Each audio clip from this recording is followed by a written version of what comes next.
Hello, hope all are you doing good. तो आज हम क्रिएट करने वाले हैं हल्क। जैसे कि आपने रेफरेंस देखा है, इसी रेफरेंस को आज हम इमिटेट करने वाले हैं। तो मैं स्टार्टिंग करता हूँ एक स्फेयर से और उसको फिर शेप करता हूँ अकॉर्डिंग टू एनाटॉमी, जैसे हम रेफरेंस में देख रहे हैं। इसको ये बहुत ही क्रूशियल स्टेज होती है, क्योंकि हमें पूरा शेप करना पड़ता है इसके हिसाब से। अगर ये स्टेज अच्छी नहीं होगी तो हमारा आउटपुट भी इतना अच्छा नहीं आएगा। तो यही एक थोड़ी लंबी प्रोसेस है, पूरा हम इसको शेप करेंगे जैसे जैसे वीडियो में दिख रहा है। और यहाँ पे मैंने आई सॉकेट का एक कार्व कर दिया है। बाद में हम इसको फेशियल एक्सप्रेशन वगैरह सब देंगे।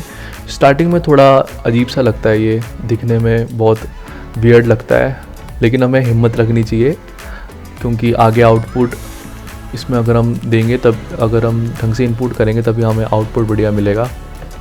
तो स्टार्टिंग में तो दिखने में एकदम सा अजीब सा लगता है, मन करता है कि यहीं पे छोड़ दो, नहीं करना आगे, मूड ख़राब हो जाता है। पर उसको हम थोड़ा 1 और 2 आवर्स भी अगर हम अच्छे से दे देंगे तो हमें आउटपुट दिखना स्टार्ट हो जाएगा। फिर हमें मन करेगा कि नहीं, हम करते हैं। यहाँ पे मैं जॉ लाइन को शेप कर रहा हूँ थोड़ा सा, और फिर फोरहेड, फिर माउथ। ऐसे ही करते करते मैं पूरा ये शेप इसको एडजस्ट करने की कोशिश कर रहा हूँ, जैसे रेफरेंस में दिखा रखा है।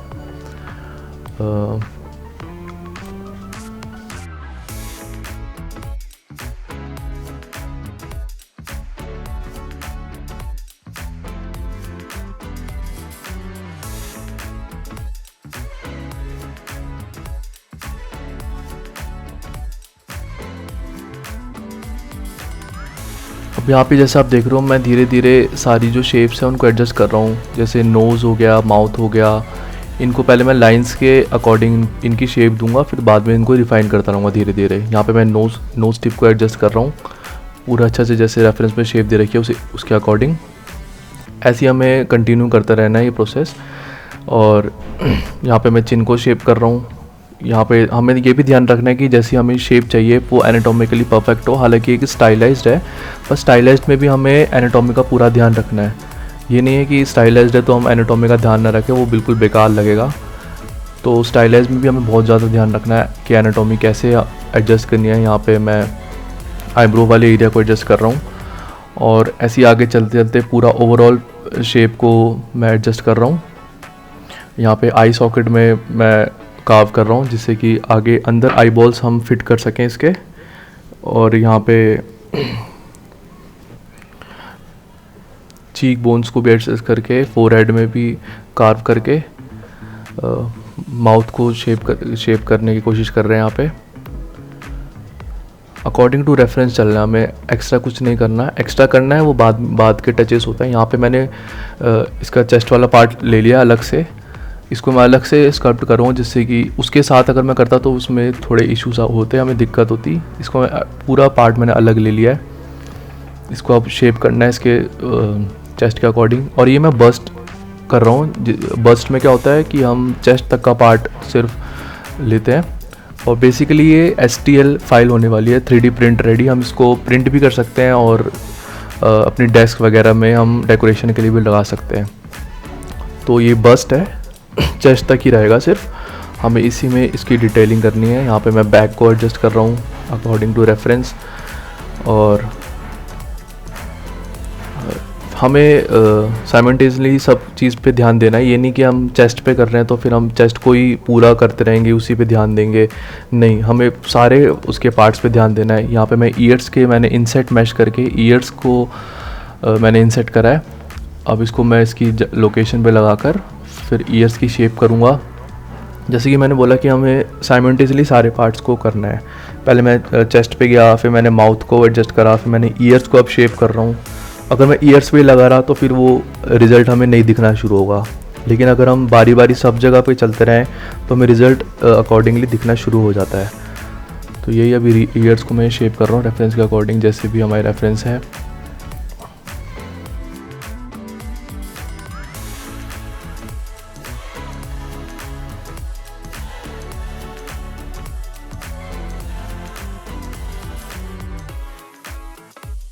ओवरऑल शेप को एडजस्ट करते करते हम नोज़ पे आएंगे। नोज़ की शेप को फिर से एडजस्ट करेंगे। यहाँ पे नोस्ट्रिल्स बनाई है।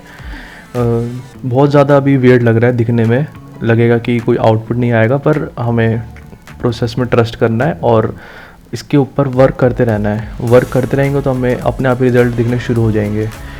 अभी मैं लिप्स लाइनिंग को थोड़ा सा एडजस्ट कर रहा हूँ, यहाँ पे माउथ के पास थोड़ा एरिया एडजस्ट करके हम, और हमें सब एंगल से इसको एडजस्ट करना है। एक एंगल से करेंगे तो वो थोड़ा ज़्यादा वियर्ड हो जाएगा।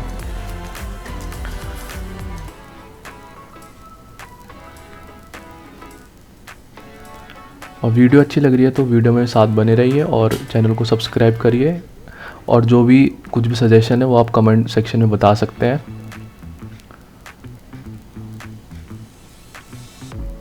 यहाँ पे चीक बोन्स को थोड़ा एडजस्ट करके आईज एरिया को थोड़ा एडजस्ट करा है। यहाँ पे मास्क आउट करके मैंने इस एरिया को पुल करा है जिससे कि हम उसको आगे फर्दर रिफाइन कर सकें।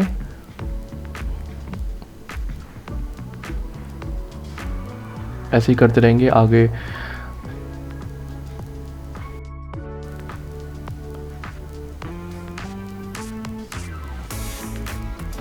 यहाँ पे हमने चीज़ को थोड़ा सा और बेवल आउट करा है जिससे कि वो हमें एक एक्सप्रेशन है इस मॉडल पे, थोड़ा सा एंग्री एक्सप्रेशन है। तो हम एंग्री होते हैं तो फिर हम थोड़ा सा श्रिंक कर लेते हैं अपनी चीज़ को ऊपर की साइड, तो जिससे कि हमें यहाँ पे रिंकल्स मिल जाते हैं थोड़े से। ये एक्सप्रेशन है तो हमें इसको इमिटेट करना है जैसे हमें रेफरेंस में दिखाया हुआ है। फिर से हम चेस्ट पे आ गए हैं। चेस्ट वाले एरिया को रिफाइन करेंगे धीरे धीरे करके, और यहाँ पे शोल्डर्स को मैं शोल्डर वाले एरिया को राउंड कर रहा हूँ पूरी। पहले हमें कम रेजोल्यूशन में पूरा पहले शेप एडजस्ट करना होता है, क्योंकि अगर हम रेजोल्यूशन बढ़ा देंगे तो वो शेप फिर एडजस्ट नहीं होगी, वो शेप वियर्ड हो जाएगी और फिर उसको एडजस्ट करना इम्पॉसिबल हो जाएगा। तो हम इस वजह से स्टार्टिंग में रेजोल्यूशन जो है लो रखते हैं जिससे कि हमें शेप एडजस्ट करने में आसानी हो। फिर बाद में शेप एडजस्ट हो जाती है, फिर हम उसके बाद रेजोल्यूशन इंक्रीज़ कर देते हैं और फिर दोबारा से जैसे आप देख रहे हैं मैं कार्व कर रहा हूँ चेस्ट के जो भी लैंडमार्क्स हैं, बोनी लैंडमार्क्स, बोन्स और मसल्स। ये नेक बोन्स पे आ गया जो हमारी होती हैं। उसके बाद पीछे बैक की मसल्स, और इधर इस फिर से मैं आप देख रहे हैं मैं हेड वाले पार्ट पे आ गया हूँ। हेड की जो बोन्स हैं उनको एडजस्ट करके फिर से चेस्ट पे आ गया हूँ। तो ऐसे ही हमें साइमल्टेनियसली दोनों चीज़ों पे ध्यान देना है तो जो हमारे सीन में है। अब नीचे से भी मैं पूरा इसको प्लेन कर रहा हूँ। अब मसल वाला एरिया जो चेस्ट मसल्स हैं उनको थोड़ा मैं करा, फिर से मैं हेड पे आ गया। हेड की शेप एडजस्ट कर रहा हूँ। हेड की शेप अभी अच्छी नहीं है, हेड को थोड़ा राउंड होना चाहिए, लेकिन मेरा ऊपर से थोड़ा सा फ्लैट सा हो रहा है। तो यहाँ पे हेड शेप एडजस्ट कर रहा हूँ रेफरेंस के अकॉर्डिंग। फिर से मैं लिप्स पे आ गया। लिप्स लाइनिंग को अब जैसे जैसे मुझे दिख रहा है कि हाँ शेप्स मेरी आ रही हैं, लिप्स की शेप हो गई, नोज़ की शेप हो गई, चीज़ की शेप हो गई, तो मैं उसी के अकॉर्डिंग धीरे धीरे इसका रेजोल्यूशन बढ़ाता रहूँगा। क्योंकि हमें डिटेल्स चाहिए तो जो वो कम रेजोल्यूशन में नहीं आ सकती, लेकिन हमें शेप चाहिए तो हम वो कम रेजोल्यूशन में निकालेंगे, लेकिन डिटेल्स के लिए हमें रेजोल्यूशन इंक्रीज़ करना पड़ेगा। यहाँ पे मैं दोबारा से चेस्ट पे आ गया हूँ। इसकी शेप को एडजस्ट करता हूँ, साइमल्टेनियसली शेप भी एडजस्ट करता हूँ, डिटेलिंग भी करता हूँ। फिर से हेड पे आके मैं चिन को एडजस्ट कर रहा हूँ। यहाँ पे थोड़ा सा फ्लैट लग रहा है नीचे से चिन, उसको थोड़ा सा फ्लैट करके सॉफ्ट कॉर्नर्स कर देता हूँ। क्योंकि स्टाइलाइज्ड है, सेमी रियलिस्टिक कह सकते हैं और स्टाइलाइज कह सकते हैं, तो ये थोड़ा सा एनाटॉमी से अलग होगा, लेकिन एनाटॉमी पूरी फॉलो करेगा, आप देख सकते हैं।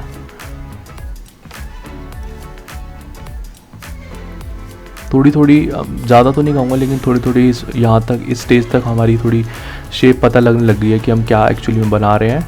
ऐसे अगर हम और आगे बढ़ते रहे तो उसको हम फिनिशिंग तक ले जाएंगे। ये प्रोसेस थोड़ी लंबी होती है और पेशेंस रखना होता है इसके लिए। यहाँ पे फिर से मैं चीक्स पे आ गया हूँ। और ये जो करेक्टर है ये मतलब ज़्यादा स्किनी भी नहीं है और ज़्यादा फेस पे हमें ज़्यादा मसल्स भी नहीं दिखानी है, तो उसी के अकॉर्डिंग मैं इसको पूरा लेके चल रहा हूँ। अब यहाँ पे मैंने रेजोल्यूशन बढ़ाया, देखिए मैं लिप्स की रेजोल्यूशन बढ़ा के डिटेल्स पे काम कर रहा हूँ लिप्स की, क्योंकि डिटेल्स के लिए हमें रेजोल्यूशन बढ़ाना ही होगा। यहाँ पे देखिए लिप्स के पास ही जो थोड़ा सा फैटी एरिया होता है, थोड़ा सा मस्कुलर कह सकते हैं फिर, क्योंकि मस्कुलर करेक्टर है, सारे मसल्स हमें डिफ़ाइन करने। ये देखिए नोज़ को मैंने डिफ़ाइन करा है, चीक्स को डिफ़ाइन करा है। यहाँ पे धीरे धीरे करके रेजोल्यूशन बढ़ा के हम इसको एरियाज को डिफ़ाइन कर रहे हैं। फिर से हेड पे आ गए, हेड की शेप को एडजस्ट कर रहे हैं। ये साइमल्टेनियसली प्रोसेस होती है, ये नहीं होता कि हमने स्टार्टिंग में शेप को एडजस्ट कर लिया तो हमें आगे ज़रूरत नहीं पड़ेगी। नहीं, हमें साथ ही साथ सारी शेप्स एडजस्ट करनी होती है। ये देखिए जो हमने पार्ट मास्क करके हमने पुल करा था प्रीवियसली, उसको हम एडजस्ट कर रहे हैं, उसको रिफाइन कर रहे हैं। फिर बाद में हम पॉलिश करेंगे उसको। यहाँ पे फिर से नोज़ पे आ गए हैं, इसको हम एडजस्ट कर रहे हैं। तो यही होता है, हम जो शेप स्टार्टिंग में एडजस्ट कर देते हैं, ये नहीं होता कि हाँ हम पूरे उसमें वही शेप यूज़ करेंगे। शेप चेंज होती रहती हैं। और ये फोरहेड पे आ गए हैं और ये पीछे आइसक्रीम वाले की आवाज़ आ रही है घंटी की। फाइल सेव करना बहुत ज़रूरी है। वैसे तो उसमें क्विक सेव का ऑप्शन होता है, पर फिर भी रिस्क क्यों लेना। यहाँ पे हम फिर से ईयर्स पे आ गए हैं। ईयर को हमने पहले शेप ले आए थे, अब हम इसको कार्व कर रहे हैं। जो भी इनर की जो डिटेल्स हैं सारी धीरे धीरे करके हम फाइनेस्ट करते रहेंगे। इसको सारी डिटेल्स को हम इसके ऊपर प्रोजेक्ट करते रहेंगे। ईयर्स की जो अंदर की शेप है वो इतनी कॉम्प्लिकेटेड भी नहीं होती है, पर इतनी आसान भी नहीं होती है। तो हमें नोट करना होता है कि अटेंशन टू डिटेल कैसी है। यहाँ पे आगे मैं जॉ लाइन पे फिर से इसको एडजस्ट कर रहा हूँ ईयर के पीछे। अब धीरे धीरे करके आपको पता लग रहा होगा कि ये शेप ले रहा है हल्की हल्की। स्टार्टिंग में कैसा लग रहा था, एकदम अजीब सा, लेकिन अब डिटेल्स आ रही हैं तो धीरे धीरे इंटरेस्ट फिर बढ़ता रहता है कि हाँ कुछ हो रहा है। डिटेल्स नहीं आती तो फिर इंटरेस्ट गायब हो जाता है कि नहीं। यहाँ पे मुझे लगा कि नोज़ की शेप थोड़ी नीचे और बड़ी होनी चाहिए, तो मैंने उसको मास्क आउट करके नोज़ वाले एरिया को बड़ा करा है। अब यहाँ पे फिर से लिप्स एडजस्ट करे हैं अकॉर्डिंग टू रेफरेंस। और ये आगे भी चलता रहेगा, एडजस्टमेंट चलती रहेगी लिप्स की भी और बाकी सब चीज़ों की एडजस्टमेंट चलती रहेगी जब तक हम सेटिस्फाइड नहीं होते।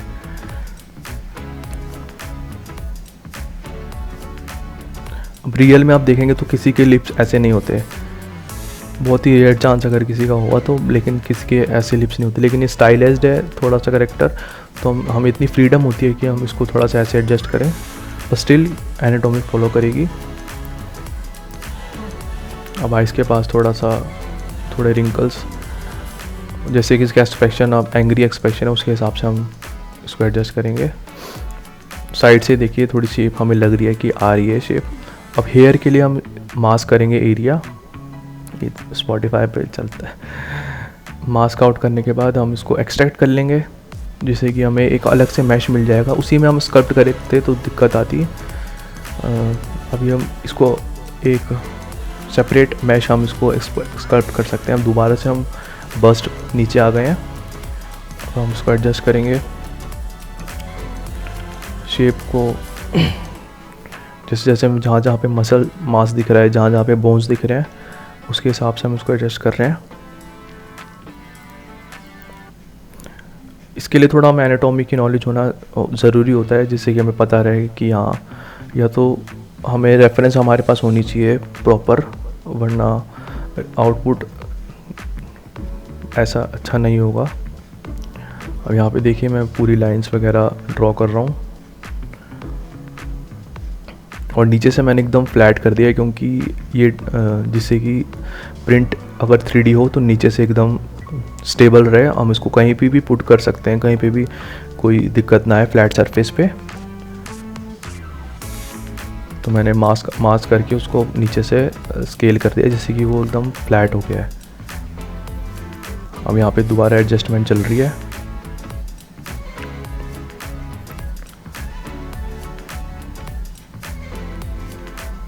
नोज़ पे आ गए, नोज़ की साइड से हम एडजस्ट कर रहे हैं। फिर जॉ लाइन को एडजस्ट करके फिर चीक्स को एडजस्ट करेंगे। फिर दोबारा हम लिस्ट पे आ गए हैं, दोबारा आइसक्रीम वाला आ गया है, टन टन टन टन। तो ऐसी आगे वीडियोस और आती रहेंगी वॉइस ओवर के साथ। अगर कोई सजेशंस है तो प्लीज़ सजेस्ट करिए और चैनल को सब्सक्राइब करिए और शेयर करिए अपने फ्रेंड्स के साथ जो इंटरेस्ट है डिजिटल स्कल्पटिंग में, 3D डिज़ाइनिंग में। और भी हम लाते रहेंगे ऐसी वीडियोस कैरेक्टर्स की और प्रॉप्स की, माया, जी ब्रश। वैसे तो मेरा मेन कंसर्न जी ब्रश रहेगा, 2D to 3D stylise characters और रियलिस्टिक कैरेक्टर भी हो सकता है। यहाँ पे देखिए मैं मसल मास्क प्रोवाइड कर रहा हूँ चीक्स पे।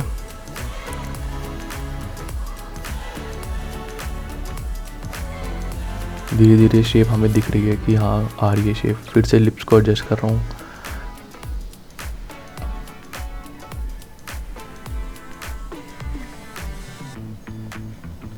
हेयर्स के लिए हेयर्स में मैं थोड़ा कंफ्यूज हो रहा हूँ क्योंकि हेयर्स डिटेल्स इतना भी आ नहीं रही है। इसको मैं अपने अकॉर्डिंग थोड़ा और स्टडी करके हेयर पे काम करूँगा। अभी के लिए मैं थोड़ा बहुत डैम स्टैंडर्ड ब्रश से हेयर को काफ कर देता हूँ। और इसमें ब्रशेज़ जो यूज़ हो रहे हैं वो नीचे वाले पैलेट में दिख रहे हैं आपको। मेन ब्रशेज़ यूज़ हो रहे हैं क्ले बिल्डअप, मूव टूल और डैम स्टैंडर्ड। ये मेन ब्रशेज़ है जो मैं यूज़ करता हूँ स्कल्पटिंग में। ये बेसिक ब्रशेज़ भी होते हैं। अब देखिए थोड़ा और एंग्री एक्सप्रेशन करने के लिए मैंने उसको ऊपर को मूव करा है और फिर से मैं नीचे बस्ट पे आ गया हूँ। इसको मैं एडजस्ट कर रहा हूँ अकॉर्डिंग टू शेप। ये देखिए साथ ही साथ मैं इसको सॉफ्ट भी करता रहता हूँ क्योंकि बिल्कुल हार्ड वो होगा तो अच्छा नहीं लगेगा। उसको शेप दे के उसको साथ ही साथ सॉफ्ट टर्न आउट भी करते रहते हैं। यहाँ पे दोबारा से मैंने क्ले बिल्डअप से मसल बिल्डअप करना शुरू कर दिया है। जैसे जैसे मुझे मसल्स रेफरेंस में दिख रही हैं, कटआउट्स दिख रहे हैं बॉडी में। और ये थोड़ा बल्क करेक्टर है क्योंकि हल्क जाने इसलिए जाता है कि उसकी मसल्स बहुत सारी हैं और ये नेचुरल नहीं है। मतलब नेचुरल मसल्स ऐसे नहीं होती ऑब्वियसली, ये कॉमिक करेक्टर है तो उसकी मसल्स हमें ज़्यादा ही एग्जेजरेट करके दिखाई गई हैं। तो उसी के अकॉर्डिंग हमें मसल्स को एग्जेजरेट करना है, मसल्स को दिखाना है, लेकिन इतना भी नहीं कि वो फेक लगे। हमें कुछ लिमिट्स के अंदर रह के इसको काफ करना है जिससे कि उसका रिजल्ट भी हमें अच्छा लगे।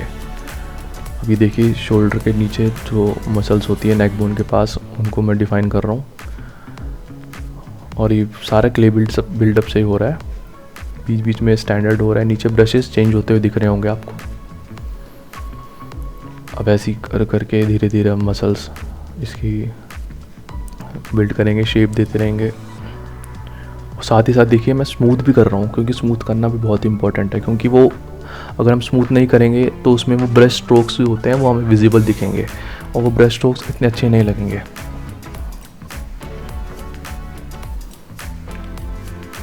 फिर से मैं आईब्रो पे आ गया, उसको हार्ड कर रहा हूँ। हार्ड करके एकदम स्मूथ कर रहा हूँ जैसे कि रेफरेंस में दिखा रखा है हमें।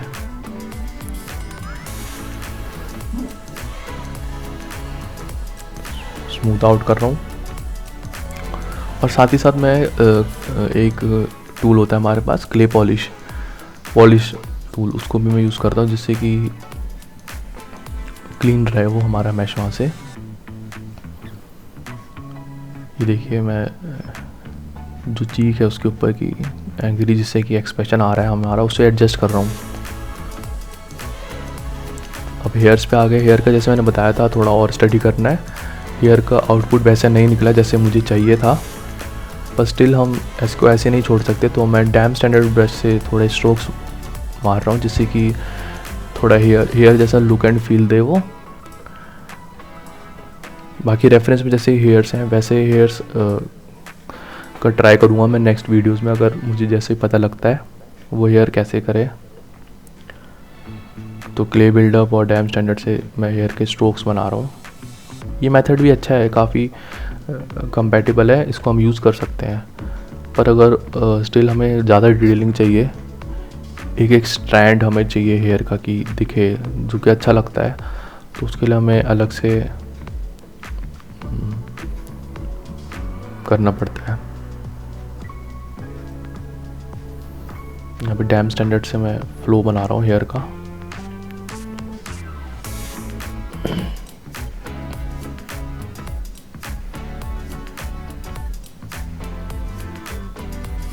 ये स्नैक हुक से मैं इसके थोड़े पुल कर रहा हूँ स्टैंड्स, जिससे कि थोड़ा अच्छा लगे।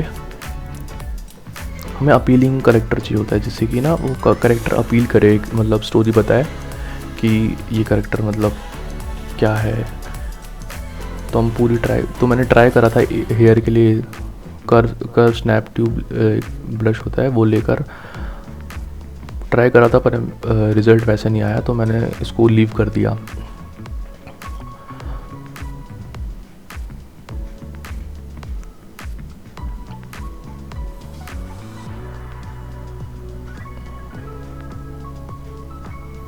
तो हेयर को मैंने अकॉर्डिंग टू रेफरेंस नहीं रखा है, क्योंकि वो हो नहीं रहा था वैसा मेरे से।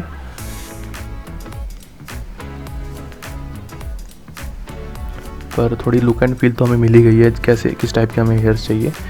दोबारा से मैं बस्ट नीचे आ गया हूँ चेस्ट के वाले पार्ट पे। अब इसको एडजस्टमेंट कर रहा हूँ दोबारा से। अब देखिए धीरे धीरे ना हमें दिख रही है कि हाँ शेप आ रही है, ये चेस्ट वाला पार्ट है, चेस्ट हमें लग रही है।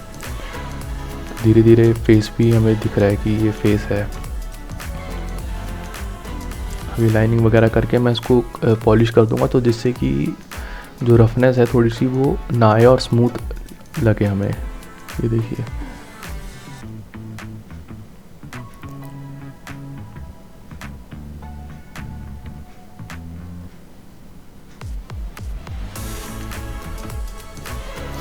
बहुत ही अच्छा करेक्टर है ये रेफरेंस के लिए। अब यहाँ पे मैंने आई बॉल के लिए एक आई स्फीयर इंसर्ट कर लिया है, अपेंड कर लिया है। अब इसको मैं अकॉर्डिंगली जैसे आई है उसको एडजस्ट कर लूँगा। ऊपर की आई लिड बना रहा हूँ मैं। ऊपर आई लिड वाला पार्ट को क्ले बिल्डअप से मैंने ऊपर को एक्सट्रूड करा है, फिर डैम स्टैंडर्ड से इसको कार्व कर रहा हूँ। फिर मैंने इसको मिरर करके मर्ज कर दिया है आइज़ को, जिससे कि वो प्रॉपर लगे। थोड़ा सा बैगी एरिया होता है आइज़ के नीचे का, इस वजह से मैंने यहाँ पे स्टैंडर्ड ब्रश से उसको थोड़ा बैगी दिखाने की कोशिश करी है। अब दोबारा से मैं लिप्स पे आ गया, लिप्स वाला पार्ट एडजस्ट कर रहा हूँ।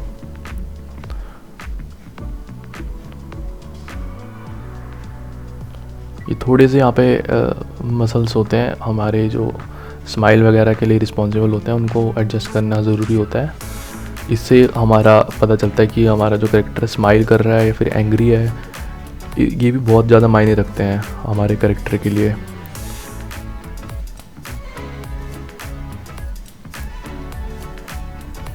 ये वाला कैरेक्टर तो जैसे दिख रहा है कि एंग्री है, बिल्कुल भी स्माइल नहीं कर रहा है, खड़ूस है, तो उसके अकॉर्डिंग हम उसको एडजस्ट कर रहे हैं। अब देखिए धीरे धीरे हमारा कैरेक्टर काफ़ी अच्छा लगने लग गया। अगर आप खुद ही कंपेयर करेंगे वीडियो पॉज करके, पहले कैसा लग रहा था और अब देखिए प्रॉपर हमारा लुक एंड फील आने लग गया इस कैरेक्टर में।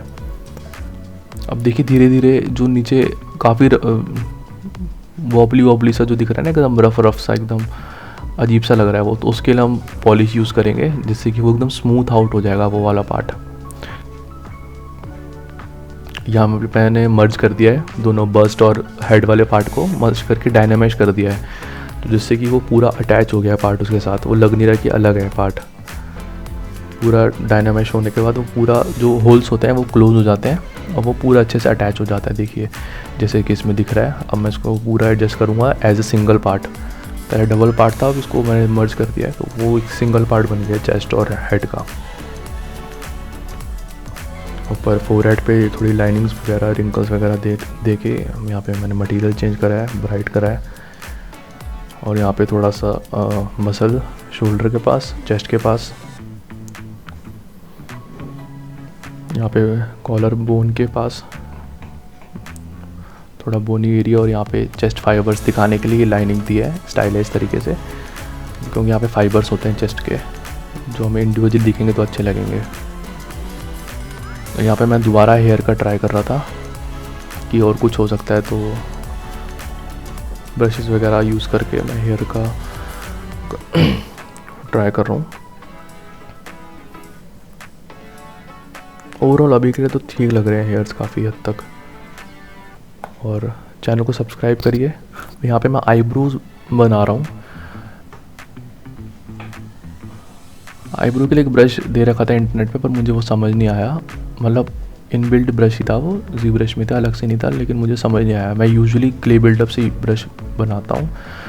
तो इसके बाद मैं दोबारा क्ले बिल्डअप पे आ जाऊँगा। यहाँ पे देखिए क्ले बिल्डअप से मैं आईब्रोज बना रहा हूँ इसकी। ये एक फॉल ऑफ सा है थोड़ा आईब्रो में।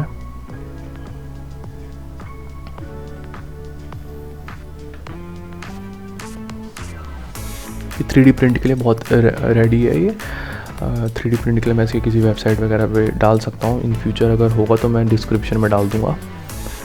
आप इसको प्रिंट करके अपने डेस्क वगैरह पे जहाँ पर भी आप चाहें इसको रख सकते हैं एज ए मिनिएचर और action figure.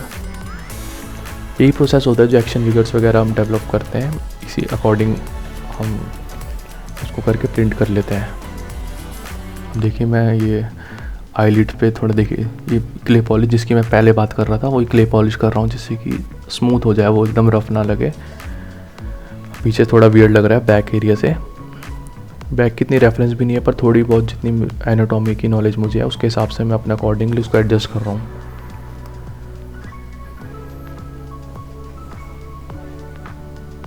Please subscribe my channel and like video, share with your friends.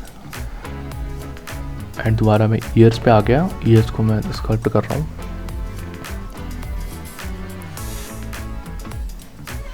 Year carvings में जो भी हमें दिख रही है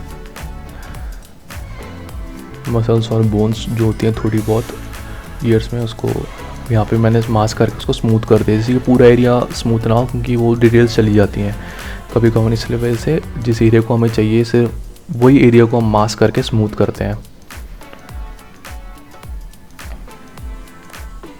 क्योंकि डायनामिक्स यूज़ करते हैं। डायनामिक्स जोड़ देता है चीज़ों को, तो इस वजह से वो थोड़ा। अब मैं दोबारा आइस पे आ गया हूँ। रेफरेंस में नहीं दिखाया था, लेकिन मैं यहाँ पे थोड़ा और एडवांस लेवल पे इसको डिटेलिंग कर रहा हूँ। अल्फ़ा लेके, स्टैंडर्ड ब्रश में अल्फ़ा लेके इसको मैंने ये प्यूपिल्स बनाने की कोशिश कर रहा हूँ, जिससे कि थोड़ा और ज़्यादा अपीलिंग लगे हमारा कैरेक्टर।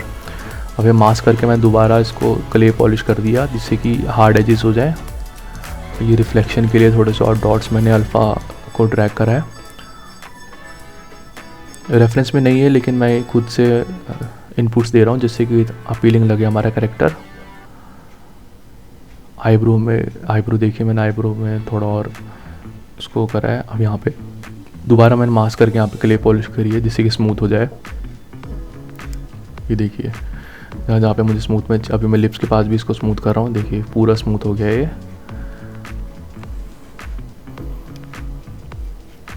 जैसी किसी क्वालिटी पता लगे और एकदम से रफ ना रहे।